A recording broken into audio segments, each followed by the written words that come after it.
बिस्मिल्लाहिर्रहमानिर्रहीम। अस्सलाम वालेकुम स्टूडेंट्स, मैं सर कमर और आप देख रहे हैं कमर एकेडमी। स्टूडेंट्स, आज हमारा सिंगल एंट्री सिस्टम का नया लेक्चर होगा।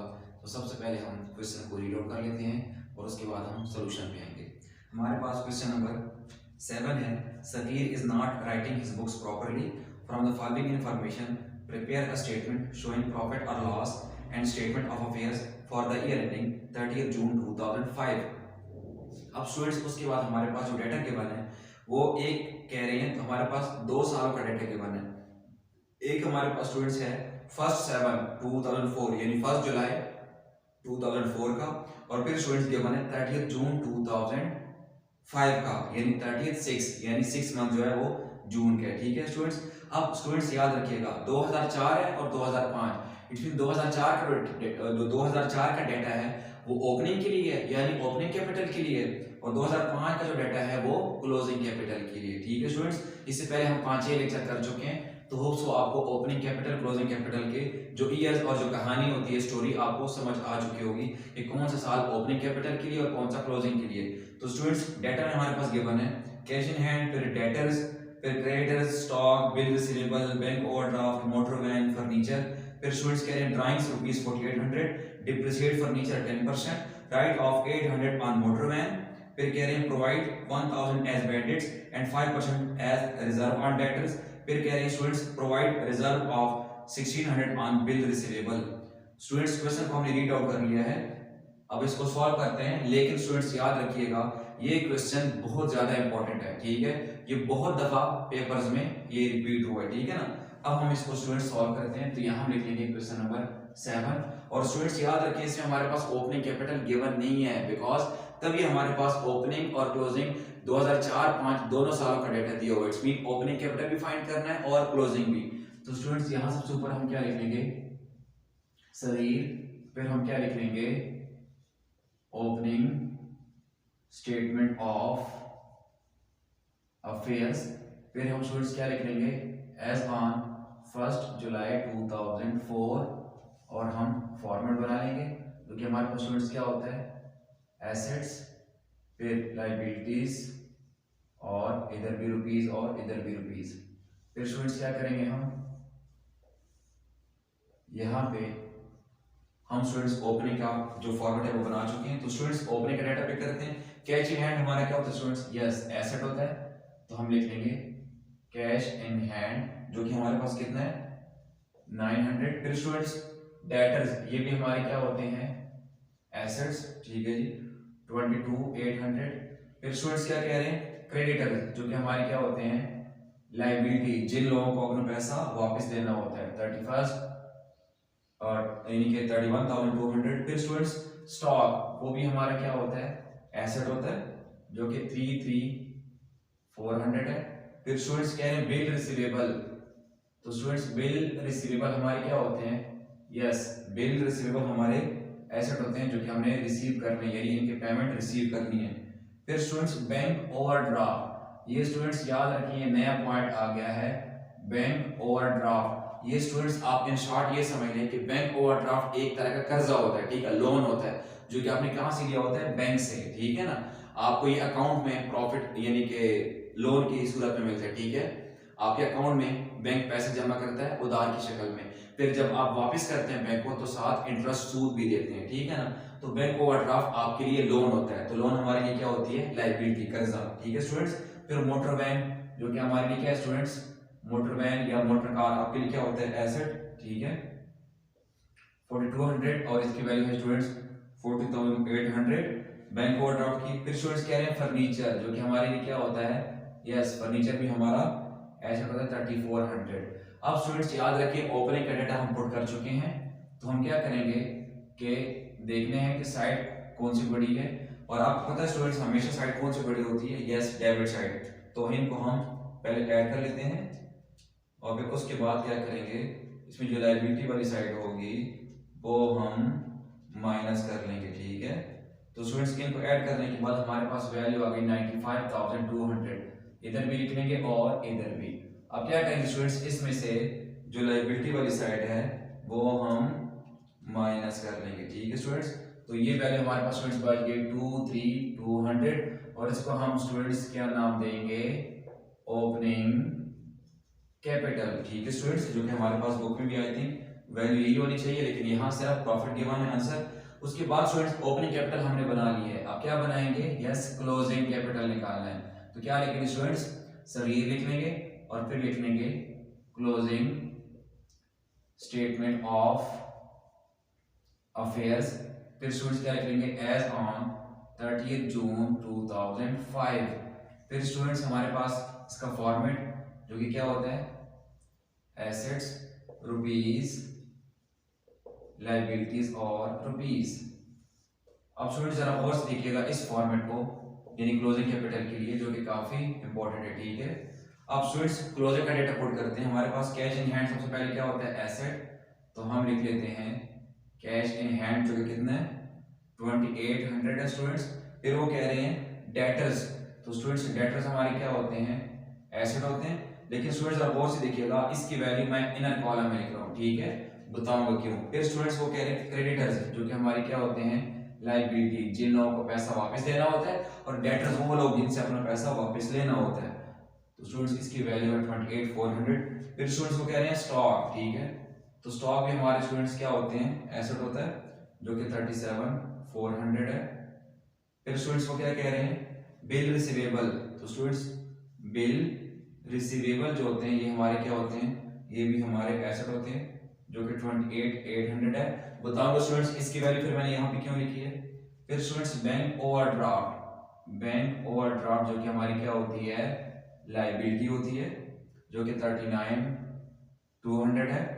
फिर स्टूडेंट्स को कह रहे हैं motor van, motor van students हमारे क्या होते हैं, मोटर वैन भी हमारा एसेट है, जो कितने स्टूडेंट्स 4200। बताऊंगा इसकी वैल्यू इनर कॉलम में क्यों लिखी है। फिर स्टूडेंट्स वो कह रहे हैं फर्नीचर, जो कि वो भी हमारे लिए क्या है, एसेट है, जो कि उसकी वैल्यू स्टूडेंट्स 3400, और इसकी वैल्यू मैंने इनर कॉलम में लिखी है। ठीक है स्टूडेंट्स, यहां तक हमने पुटिंग कर दी है। अब स्टूडेंट्स नेक्स्ट चलते हैं ड्राइंग्स, कह रहे हैं 4800, ड्राइंग्स 4800, जो कि स्टूडेंट्स वैल्यू इसमें कहीं भी नहीं आती। फिर स्टूडेंट्स को कह रहे हैं डिप्रिसिएट फर्नीचर एट 10%, तो याद रखें स्टूडेंट्स, देखिए मैं यहां माइनस कर रहा हूं डिप्रिसिएशन ऑन फर्नीचर, जो कि 10% है स्टूडेंट्स, तो ये आ जाएगा 340, और इसमें हम माइनस कर लेते हैं 3400 में माइनस कर लेते हैं 340, तो हमारे पास वैल्यू आ जाएगी स्टूडेंट्स ऑलमोस्ट 3060। अब स्टूडेंट्स आपके माइंड में क्वेश्चन आ रहा होगा कि सर ने क्लोजिंग वाले में क्यों माइनस किया, ओपनिंग वाले में क्यों नहीं करना है। याद रखिए स्टूडेंट्स, जब भी कोई डिप्रिसिएशन वगैरह हो तो आपने हमेशा क्लोजिंग वाले में करना है। At the end of year depreciation वगैरह लेते हैं, साल की शुरू वगैरह में नहीं लेते, ठीक है। इन शॉर्ट, जब भी कोई डिप्रिसिएशन वगैरह या कोई भी एडजस्टमेंट होगी तो आपने ओपनिंग में कुछ भी नहीं करना, ओपनिंग में as it is plus minus करना है बस, ठीक है। और क्लोजिंग में सब कुछ करना है, प्लस करना हो या माइनस करना हो, कुछ कोई एडजस्टमेंट हो, हमेशा क्लोजिंग वाले में करना है, ओपनिंग में कुछ भी नहीं करना, ठीक है ना, इसलिए हम क्लोजिंग वाले में कर रहे हैं। फिर स्टूडेंट्स को कह रहे हैं write off 800 on motor van, students को कह रहे थे फर्नीचर की डिप्रिसिएशन ले, 10% परसेंटेज में थी, उसका 10% लेके माइनस कर दिया। फिर वो कह रहे हैं students write off 800 on motor van, जो मोटर वैन है उसकी वैल्यू भी राइट ऑफ खत्म कर दी, कितनी 800, तो स्टूडेंट्स मोटर वैन में भी आप माइनस करेंगे तो किस नाम से करेंगे, डिप्रिसिएशन के नाम से ही माइनस करेंगे, ठीक है। फर्नीचर की परसेंटेज में दी हुई थी और इसका वो खुद कह रहे हैं कि 800 माइनस करते हैं, लेकिन नाम क्या रहेगा स्टूडेंट्स, डिप्रिसिएशन के नाम से ही माइनस करना है। होप सो आपको दोनों पॉइंट्स की समझ स्टूडेंट्स आ गई होगी।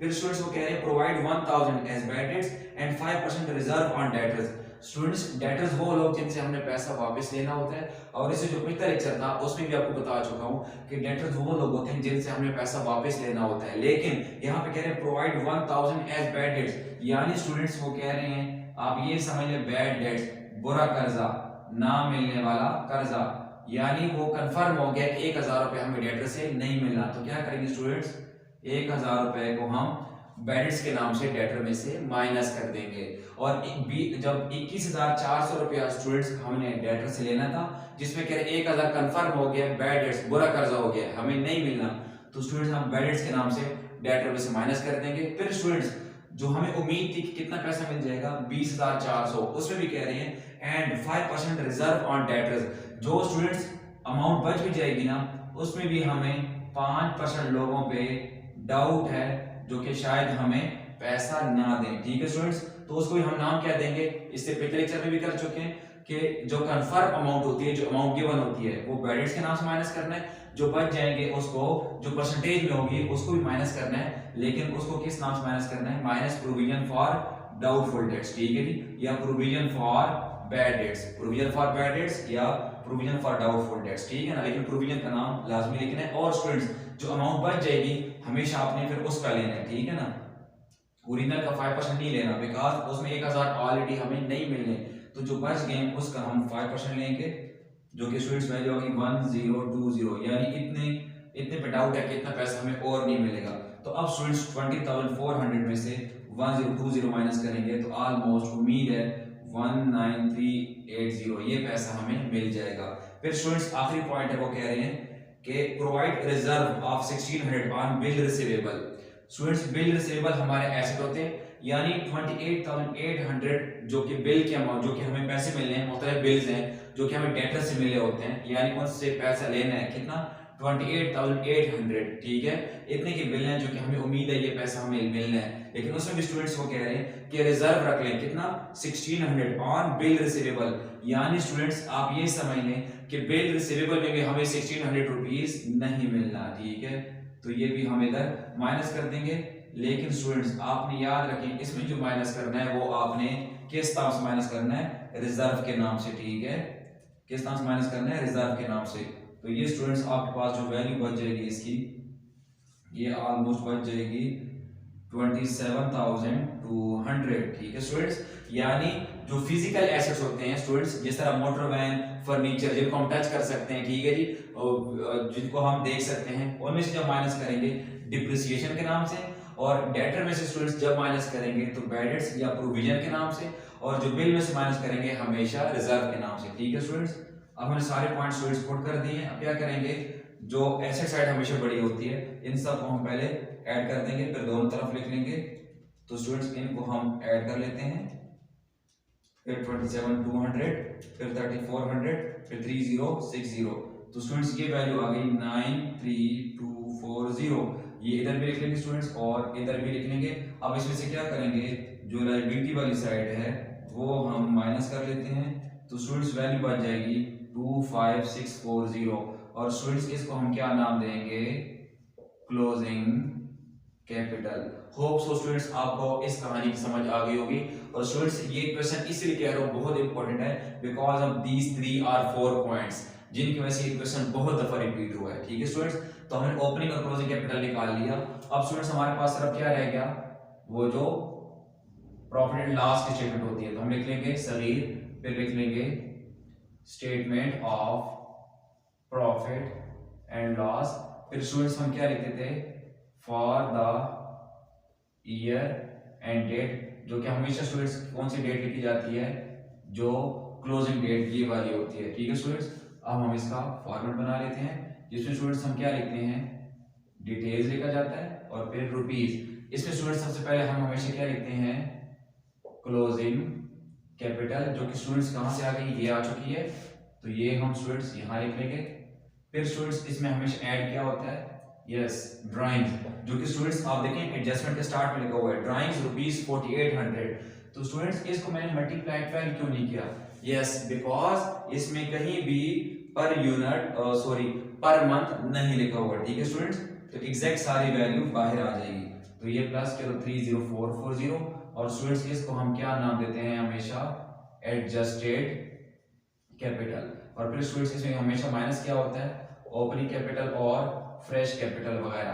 तो ओपनिंग कैपिटल स्टूडेंट्स यहां से आ जाएगा, और उसके बाद स्टूडेंट्स अगर आप देखें तो इसमें कोई फ्रेश कैपिटल या इंटरेस्ट ऑन कैपिटल नहीं है। तो स्टूडेंट्स ये काफी इजी है, इस लिहाज से सिर्फ ओपनिंग कैपिटल माइनस कर दें और आंसर आपका आ जाएगा स्टूडेंट्स 7240, और इसको हम क्या नाम देंगे, नेट प्रॉफिट। और स्टूडेंट्स ये हमारा जो बुक का आंसर है वो भी यही है। और यहाँ तक हमारा स्टूडेंट्स लेक्चर भी कंप्लीट हो गया है। उम्मीद करता हूँ आपको इसकी समझ आ गई होगी। इसके बावजूद भी अगर आपको कोई क्वेश्चन हो तो आप लोग कमेंट्स में पूछ सकते हैं।